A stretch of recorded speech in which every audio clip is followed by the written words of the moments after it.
புதிதாக கொண்டு வர இருக்கின்ற சட்டத்தில் என்ன இருக்கிறது என்பது தொடர்பாக இதுவரைக்கும் வடமாகாணத்தை பிரதிநிதிப்படுத்துகிற எந்த கடற்றொழில் சங்கங்களுக்கும் தெரியப்படுத்தப்படவில்லை. இந்த சட்டம் மீனவர்களுக்காக கொண்டு வரப்படுகிறதா அல்லது IMF உள்பட வெளிநாடுகளினுடைய விருப்பத்திற்கு கொண்டு வரப்படுகிற சட்டமா என்ற கேள்வி எங்களுக்கு எழுகிறது. எங்களுடைய கடல் வளங்களும் கடல் சூழலும் திட்டமிட்டு இதே அதிகாரிகளால் அளிக்கப்பட்டு கொண்டிருக்கிறது. ஒரு சமூகம் பாதிக்கப்பட்டு கொண்டிருக்கிறது. ஆனால் நீங்கள் மௌனம் காத்துவிட்டு நேற்றைய தினம் கூறுகிறீர்கள் இந்த சட்டத்தால நன்மை இருக்கு, மீனவர்களை பாதுகாக்கின்றோம் அல்லது மீனவர்களுக்கு இதால நன்மை இருக்கு என்று சில கருத்துக்களை தெரிவிக்கிறார்கள். அந்த கருத்துக்கும் எங்களுக்கு முரண்பாடில்லை. நேற்றைய தினம் இலங்கையின் கடற்தொழில் திணைக்களத்தின் அதிகாரிகளும் இலங்கையினுடைய கடற்றொழில் அமைச்சர் அவர்களும் கடற்றொழிலாளர்களுக்காக கொண்டு வரப்பட இருக்கின்ற புதிய சட்ட திருத்தம் தொடர்பாக ஊடக சந்திப்பொன்று கொழும்பிலே நடைபெற்றிருக்கிறது. அந்த ஊடக சந்திப்பு தொடர்பாக வடமாகாணத்தை பிரதிநிதிப்படுத்துகின்ற கிளிநொச்சி, முல்லைத்தீவு, மன்னார், யாழ்ப்பாணம் மாவட்டங்களை பிரதிநிதிப்படுத்துகின்ற 50,000 குடும்பங்கள், 2 லட்சத்துக்கும் மேற்பட்ட நேரடியாக கடற்தொழிலில் தங்கி வாழ்கிறவர்களும் மறைமுகமாக 20,000த்துக்கும் மேற்பட்டவர்கள் தங்கி வாழ்கிறவர்கள் சார்பாக இந்த கோரிக்கையை ஜனாதிபதி அவர்களின் கவனத்திற்கு கொண்டு வருகின்றோம்.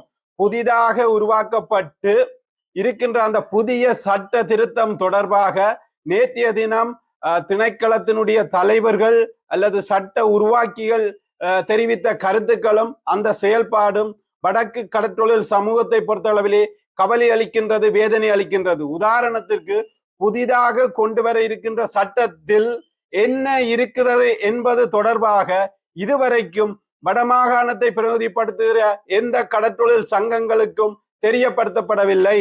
குறிப்பாக 2025 ஆண்டு ஜனவரி மாதம் 4ஆம் திகதி யாழ்ப்பாணம் நாவாந்துறை சென்ட் நிக்லஸ் கடற்தொழிலாளர் சங்க மண்டபத்திலே கடற்றொழில் அமைச்சராக இருக்கின்ற சந்திரசேகரம் அவர்களோடு கலந்துரையாடியதற்கு அமைவாக அந்த புதிய சட்ட திருத்தத்தை எங்களுக்கு சமர்ப்பிக்குமாறு நாங்கள் கோரியிருந்தோம்.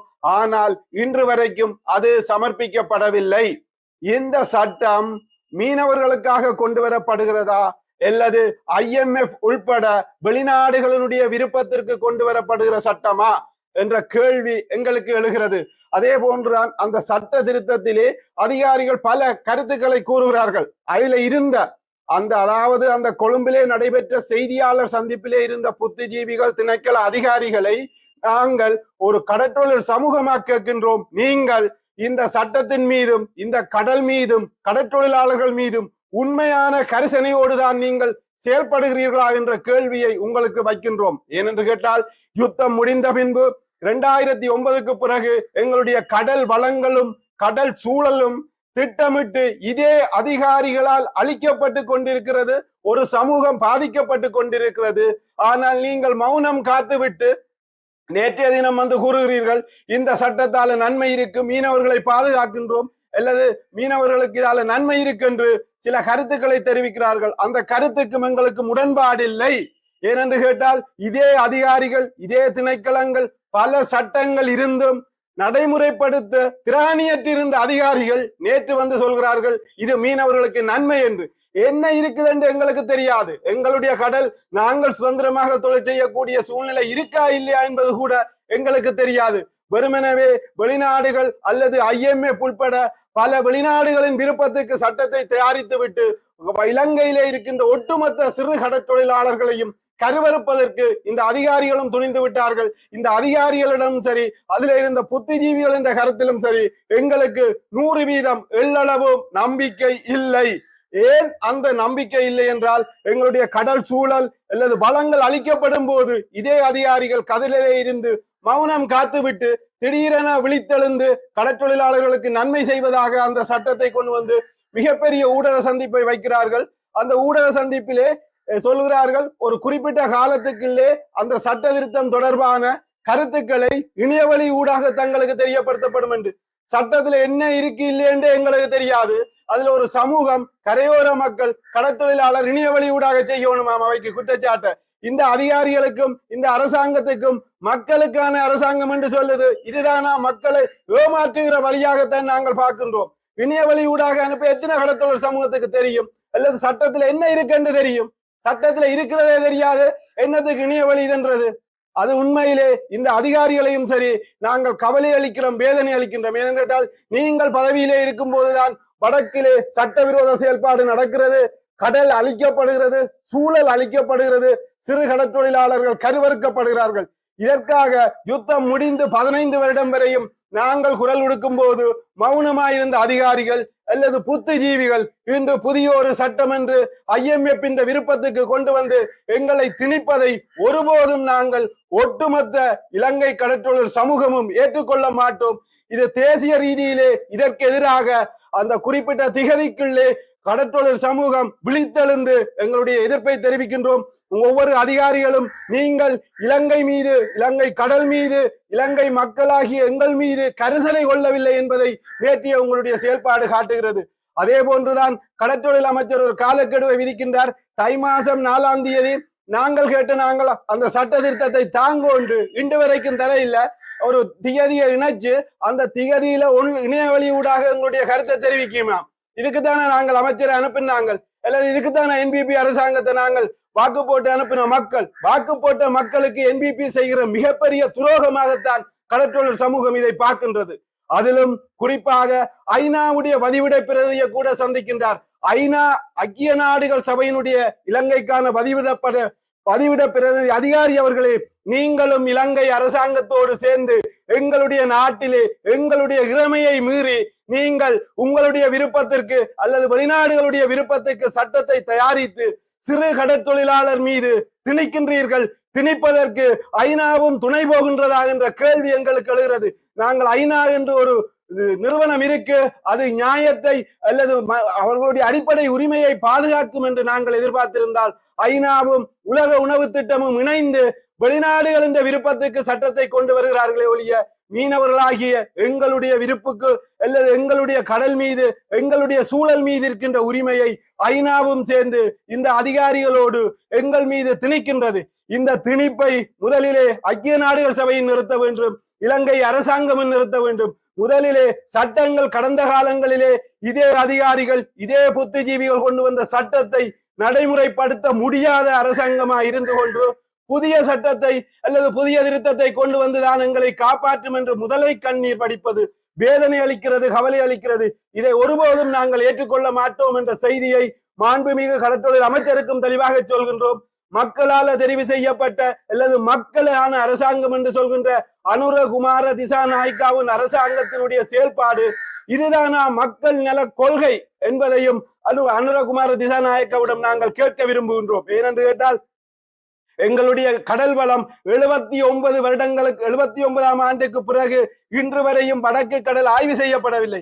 கடல்ல என்ன இருக்கு என்ன இல்லை என்று ஆய்வு செய்ய முடியாத அதிகாரிகளும் ஏசி ரூமிலே இருந்து கொண்டு பல்தேசிய கம்பெனிகள் அல்லது வெளிநாடுகள் கருத்துக்கு செவிபணிந்து எங்கள் மீது இந்த சட்டத்தை திணிப்பது ஏற்றுக்கொள்ளலால். சட்டம் என்பது கிராம மட்டத்திலே இருந்து மாவட்ட மட்டம், மாகாண மட்டம் என்று சொல்லி இந்த சட்டங்கள் உருவாக்கப்பட வேண்டும். மேலிருந்து திணிப்பதை ஏற்றுக்கொள்ள முடியாது. NPP அரசாங்கத்தின் கொள்கையிலே சொல்வார்கள், கிராம மட்டத்துக்கு நிதியை பாய்ச்சுகின்றோம், கிராம மட்டத்திலே இருந்து செயல்பாடு வரணும் என்று வாய்க்கு வாய் சொல்கிறார்கள். ஆனால் செயல்பாடு வெளிநாடு ஐநா என்று அவர்கள விருப்பத்துக்கு எங்கள் மீது இந்த சட்டங்களை கொண்டு வந்து திணிக்கிறார்கள். எனவேதான் அனுரகுமார திசாநாயக்கா ஜனாதிபதி அவர்களே, பிரதமர் அவர்களே, நீங்கள் இந்த சட்ட திருத்தம் தொடர்பாக மக்களுக்கு தெளிவுபடுத்துங்கள். கீழ்மட்ட மக்களின் விருப்பத்தின் அடிப்படையிலே எங்களுடைய இறைமையிலும் உரிமையிலும் நீங்கள் IMF-க்கு அடிபணிந்து கை வைப்பதை ஒரு காலமும் தேசிய ரீதியிலே இந்த சிறு கடற்றொழிலாளர்கள் ஏற்றுக்கொள்ள மாட்டார்கள் என்ற ஒரு செய்தியும், இதே அரசாங்கம் வடமாகாணத்திலே இருக்கின்ற 99% சிறு கடற்றொழிலாளர்களின் உரிமை மீதும் சிறு கடற்றொழிலாளர் மீதும் என்ன கரிசனையை காட்டுகின்றது என்பதை வெளிப்படுத்த வேண்டும். ஊடகங்களுக்கு ஒன்று, மீனவர்களுக்கு ஒன்று, ஐநாவுக்கு ஒன்று சொல்கின்ற இந்த அரசாங்கமும் இந்த அமைச்சினுடைய அதிகாரிகளுடைய கருத்தை ஐநா பதிவிட பிரதிநிதி அவர்களே, நீங்கள் இது தொடர்பாக மக்களிடம் கரையோரம் மீன்பிடிக்கின்ற எங்களோடு அன்றாடம் வாழ்க்கைக்காக போராடுகிற எங்களோடு எங்களுடைய கருத்துக்களை நீங்கள் உள்வேண்ட வேண்டும். அதுதான் உலகத்துக்கு நீதியான அமைப்பான ஐநா அமைப்பாக இருக்கும் என்ற ஒரு செய்தியை தெரிவிப்பதோடு, அதே போன்றுதான் இதே அதிகாரிகளை கேட்கின்றோம். இன்று வடக்கிலே 50 மன்னிக்கவும், இன்று வடக்கிலே மன்னார் தொடக்கம் காங்கேசம் துறையான கடல் பகுதியிலே 1000க்கும் மேற்பட்ட முறையற்ற அனுமதியற்ற சட்டவிரோத கடல் அட்டை பண்ணைகள் அமைக்கப்பட்டிருக்கிறது. இது தொடர்பாக அதில் இருந்த புத்திஜீவிகளும் சரி, சட்ட உருவாக்கிகளும் சரி, கடற்தொழில் திணைக்கள அதிகாரிகளும் சரி, எந்த ஒரு ஆய்வை நீங்கள் கடந்த 5 வருடமாக வெளிப்படுத்தி இருக்கிறீர்கள் என்று உங்களுடைய மனச்சாட்சியை சொல்லுங்கள். ஏனென்று கேட்டால் அப்பதான் நீங்கள் சொல்லுகின்ற கருத்தை நாங்கள் ஏற்றுக்கொள்வோம். ஆனால் நீங்கள் அந்த கருத்தையும் தெரிவிக்காமல், நீங்கள் அதை சொல்லாமல் வெறுமெனவே கடற்றொழில் மீதும் மக்கள் மீதும் கரிசனை கொள்வதென்று உங்களுடைய பாசாங்கு வார்த்தைகளை வடக்கு கடற்றொழில் சமூகம் இல்லை, தேசிய ரீதியிலே நாங்கள் ஒட்டுமொத்தமாக எதிர்ப்போம். நீங்கள் IMF-க்கோ பல்தேசிய கம்பெனிக்கு ஊடாக உங்களுடைய கருத்துக்களை அவர்களுடைய விருப்பத்துக்கு எங்களை கருவறுப்பதை ஒருபோதும் நாங்கள் ஏற்றுக்கொள்ள மாட்டோம். தேசிய மக்கள் சக்தி மீனவருக்கு அளித்த வாக்குறுதிகளில் இருந்து தடம் மாறி செல்கின்றது என்ற கருத்தையும் மிக கவலையோடு வேதனையோடு நாங்கள் தெரிவிக்கின்றோம். அந்த அதிகாரிகள்கிட்ட நாங்கள் கேட்கின்றோம், ஒவ்வொரு பிரதேச செயலகத்துக்கும் கடல் காணி குத்தகைக்கு வழங்குகின்ற சட்டம் இருக்கா இல்லையா, அல்லது கடலை பாதுகாப்பது தொடர்பாக இருக்கா இல்லையா என்றதை நீங்கள் தெளிவுபடுத்தணும். வடக்கிலே 4 பிரதேச செயலகங்கள், வேலணை பிரதேச செயலகம், நல்லூர் பிரதேச செயலகம், யாழ்ப்பாண பிரதேச செயலகம், கிளிநொச்சி பூநகரி பிரதேச செயலகங்கள் முறையற்ற விதத்திலே சட்டத்துக்கு முரணாக இந்த கடல் காணியை குத்தகைக்கு வழங்குகின்றார்கள். இது தொடர்பாக உங்களுக்கு பேச திணறி இருக்கா, அல்லது இது சரி என்று எங்களுடைய மாண்புமிகு கடற்றொழில் அமைச்சர் சந்திரசேகரன் ஐயா அவர்களே, நீங்கள் இந்த கடல் அட்டைக்கு காணி வழங்குவது சட்டத்தின்படி சுற்றுநூறுவத்தின் அடிதான் வழங்குகின்றது என்பதை உங்களால் வெளிப்படையாக ஊடகத்திலே தெரிவிக்க முடியுமா, அல்லது இந்த கடற்தொழில் திணைக்கள அதிகாரிகளால் கூற முடியுமா என்ற செய்தியை ஒட்டுமொத்த வடக்கு கடற்றொழில் சமூகம் சார்பாக கேட்கின்றோம். எனவேதான் மீண்டும் கூறுகின்றோம், இந்திய புதிய சட்ட திருத்தம் எங்களுக்கு எது என்னவென்று தெரியாது. அரசாங்கம் எங்களை கடற்றொழிலாளர்கள் மீது திட்டமிட்டு திணித்து வடக்கு கடற்றொழிலாளர்களை கடலை விட்டு கருவறுக்கும் செயல்பாட்டில் தேசிய மக்கள் சக்தி அரசாங்கம் ஆரம்பித்து விட்டது என்பதை நேற்றைய அதிகாரிகளும் அமைச்சரனுடைய ஊடக சந்திப்பும் இதற்கு ஐக்கிய நாடுகள் சபையும் துணை போகின்றதா என்ற சந்தேகமும் கேள்வியும் சிறு கடற்றொழிலாளர்களுக்கு ஐயமாக இருக்கிறது. எங்கள் உரிமையை ஐநாவும் சேர்ந்து அளிக்கின்றது. எங்களுடைய உரிமையை அளிப்பதற்கு ஐநாவும் துணை போகக்கூடாது என்ற செய்தியை இந்த நேரத்திலே கிளிநொச்சி, முல்லைத்தீவு, மன்னார் மாவட்ட 50,000 குடும்பங்கள், 2 லட்சம் மக்கள் சார்பான தயவான கோரிக்கையை ஐநா வதிவிட பிரதிநிதிக்கும் நாங்கள் தெரிவித்துக் கொள்கின்றோம். அதே போன்றுதான் இலங்கையினுடைய ஜனாதிபதி அனுரகுமார திசாநாயக்கா அவர்கள் இந்தியாவுக்கு சென்ற போது இலங்கை இந்திய மீனவர்களுடைய பிரச்சனையை நல்லெண்ண அடிப்படையிலே பேசி தீர்க்க வேண்டும் என்று இந்தியாவிலே எட்டப்பட்ட முடிவாக செய்திகள் வந்திருந்தன.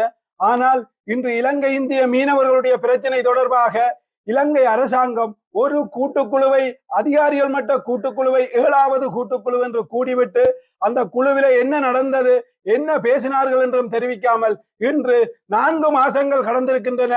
இலங்கை இந்திய மீனவர்களுடைய பிரச்சனைக்கு சுமூகமான நல்லெண்ண தீர்வை இந்த அரசாங்கம் ஏன் முன்வைக்கவில்லை, அல்லது இந்தியாவிலே டெல்லியிலே பேசப்பட்ட விஷயத்தை ஏன் இலங்கை இந்திய அரசுகள் முன்கொண்டு செல்லவில்லை என்பது தொடர்பாக இலங்கையினுடைய ஜனாதிபதியை நாங்கள் கேட்க விரும்புகின்றோம். பேச்சுவார்த்தை ஊடாக நல்லெண்ண அடிப்படையிலே இதை தீர்க்க வேண்டும் என்று நாங்கள் வலியுறுத்தி வருகின்றோம். ஆனால் 4 மாசம் கடந்தும் எந்த விதமான நல்லெண்ண நடவடிக்கைகளும் அதிகாரிகள் மட்டத்திலேயோ அரச மட்டத்திலேயோ மீனவர் மட்டத்திலேயோ மேற்கொள்ளப்படவில்லை. இது கவலை அளிக்கின்றது, வேதனை அளிக்கின்றது. இலங்கை அரசாங்கத்தினுடைய செயல்பாடு இந்த இலங்கை இந்திய மீனவர்களை மோத விட்டு தாங்கள் சீனாவோடு உறவு கொண்டாடி சீனாவின் அபிவிருத்தியை இலங்கைக்கு கொண்டு வருவதற்கு இலங்கை இந்திய மீனவர் பிரச்சனை மீது இலங்கை அரசாங்கம் கரிசனை இல்லாமல் இருக்கின்றது என்ற செய்தியாகத்தான் நாங்கள் இலங்கை அரசாங்கத்தினுடைய நிலப்பாட்டை பார்க்கின்றோம். வாயால் கதை சொல்கிறார்கள், ஊடகத்திற்கு கதை சொல்கின்றார்கள். இன்று 4 மாசம் கடந்தும் அடுத்த கட்ட எந்த நடவடிக்கையும் எடுக்காமல் இருக்கிறது. வடக்கு மக்கள் மீது அல்லது வடக்கு சிறு கடற்தொழிலாளர் மீது அனுரகுமார திசாநாயக்க அரசாங்கம் இலங்கை இந்திய மீனவர் பிரச்சனையை தீர்ப்பதற்கு தயாரில்லை என்ற செய்தியைத்தான் நாங்கள் கூறுகின்றோம். அதே போன்றுதான் இலங்கையினுடைய கடற்றொழில் அமைச்சர் கூறுகின்றார். மரியாதைக்குரிய சந்திரசேகரம் ஐயா அவர்கள் தாங்கள் 4 மாசம் கடந்துட்டு எந்தவித நடவடிக்கையை மேற்கொள்வதற்கும் காலம் தேவை என்கிறார். ஆனால் கடந்த வாரம் பாராளுமன்றத்திலே பேசுகிறார் உள்ளூர் இழுவை படகுக்கு சில இடங்களை பார்த்திருக்கின்றோம் என்று. அது பார்ப்பதற்கு அதிகாரம் இருக்கிற கடற்றொழில் அமைச்சருக்கு சட்டவிரோத தொழிலை கட்டுப்படுத்தத்தான் அவங்களுக்கு காலம் வேணும். இதுதானா நீங்கள் எங்களோடு வீதியிலே நின்று போராடி மீனவற்ற உரிமை தொடர்பாக நீங்கள் புரிந்து கொண்ட விடயமாக என்று சந்திரசேகரம் ஐயா அவர்களை நாங்கள் கேட்க விரும்புகின்றோம். ஏனென்று கேட்டால் அதே போன்றுதான் வடக்குக்கு ஒரு சட்டம், வடக்குக்கு ஒரு சட்டம், தெற்குக்கு ஒரு சட்டமா என்று இம்ரான்கான் பாராளுமன்ற உறுப்பினர் பாராளுமன்றத்திலே பேசுகிறார். சுருக்கு வலை வடக்கிலே தடை செய்யப்பட்டிருக்கின்றது, இலங்கையின் ஏனைய மாகாணங்களிலே சுருக்கு வலை நடைபெறுகின்றது. அதுக்கு கடலினுடைய தன்மை, கடல் சூழல், அதை பார்த்துத்தான் வடக்கிலே எங்களுடைய சூழலையும் கடலையும் பாதுகாக்க வேண்டும் என்று முறையற்ற விதத்திலே பாவிக்கின்ற சுருக்கு வலையைத்தான் நாங்கள் தடை செய்யுமாறு கூறுகின்றோம். குறிப்பாக சுருக்கு வலை என்பது காலையில் 6 மணியிலிருந்து மாலை 6 மணி வரைக்கும் தான் சுருக்கு வலை தொழில் செய்யலாம். அந்த தொழிலை யாருமே கட்டுப்படுத்தவில்லை. இம்ரான்கான் பாராளுமன்ற உறுப்பினர், உங்களுக்கு தெரியாவிட்டால் நாங்கள் கரையோர மக்கள் சொல்கின்றோம், காலை 6 மணியிலிருந்து மாலை 6 மணி வரையும் சட்டத்தில் உள்ளவாறு அந்த சுருக்கு வலையை செய்யலாம். ஆனால் உங்களுடைய தொழிலாளர்கள் அல்லது நீங்கள் உண்மைக்கு புறம்பாக பாராளுமன்றத்திலே பேசுகிறவர்கள் இரவிலே கொண்டு போய் சுருக்கு வலை என்ற போர்வையிலே டைனமைட்டையும் அடித்து சுழியோடி வெளிச்சம் பார்த்து சுருக்கு வலையை செய்கிறார்கள். அவர்களுக்கு ஆதரவாக நீங்கள் பேசுகிறீர்கள். அவர்களுடைய தொழில் 20 லட்சம் ரூபாய் அழியுது என்று இம்ரான்கான் முதலை கண்ணீர் வலிக்கின்றார். சட்டவிரோதமான தொழிலை செய்தால் அது பல கோடி அழிஞ்சாலும் அது சட்டவிரோதம் தான், முறையற்றதுதான்.